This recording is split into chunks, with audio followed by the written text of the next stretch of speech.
Bonjour à toutes et à tous, j'espère que vous allez bien aujourd'hui et que surtout vous êtes en bonne santé, c'est ce qu'il y a de plus important dans la vie. Alors en ce mois d'août, j'espère que vous passez de très bonnes vacances et que vous en profitez parce que dans quelques semaines, ça sera la rentrée. Et oui, ça approche vite, hein. Donc profitez-en pour ceux et celles qui sont toujours en vacances. Alors aujourd'hui, nous allons continuer au niveau du livre Une époque presque parfaite, disponible chez la maison d'édition Les Trois Colonnes.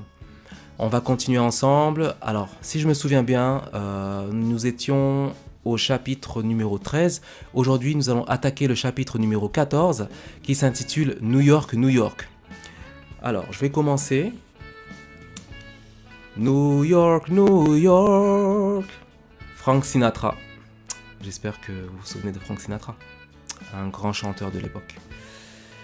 Je vais commencer à lire une citation, voilà, pour vous mettre dans le bain.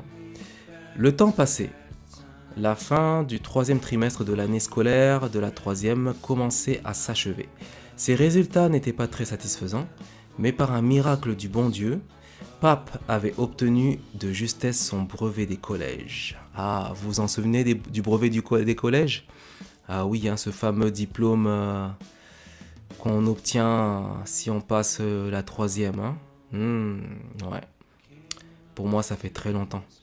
Ouais, ça date. Je continue.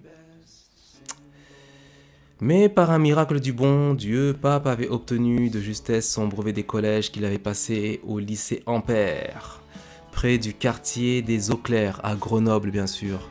Grenoble-Isère 38. Pour la suite, selon les résultats qu'il avait obtenus, le conseil de classe avait pris la décision qu'il suive une filière technique plutôt que générale, malheureusement. Ouais. Parce que malgré qu'il ait eu son brevet des collèges, ses résultats étaient trop justes. Donc le conseil de classe avait décidé qu'il prenne la voie technique et non générale, malheureusement. Et cette voie technique n'était pas top. Mais la voie générale, tout le monde l'a convoité à l'époque. Hein. Ouais. Mais il ne voulait pas. Dans sa tête, il savait pertinemment que cette suggestion d'orientation était pour lui quelque chose de négatif. Mais tout bien réfléchi, avec mûre réflexion, il en a tiré la conclusion que c'était quelque chose de bien pour lui. Voilà, parce qu'il était vraiment conscient que ses résultats n'étaient pas super. C'était très juste. Mais par rapport à ça, le BEP qu'il envisageait de faire par rapport à sa conseillère d'orientation était quelque chose qu'il ne voulait pas vraiment faire, mais il a suivi les conseils de la conseillère d'orientation. Vous savez, à cette époque-là, on avait des conseillères d'orientation, voilà, quand on était au collège. Et des fois, cette conseillère d'orientation, elle nous conseillait de suivre une voie qui n'était pas forcément la meilleure. Et avec le temps, on commençait à s'en rendre compte. Effectivement. Voilà la dernière citation que je vous ai lue du chapitre 14, New York, New York, du livre Une époque presque parfaite, encore une fois disponible chez les éditions Les Trois Colonnes, disponible aussi sur toutes les plateformes de vente.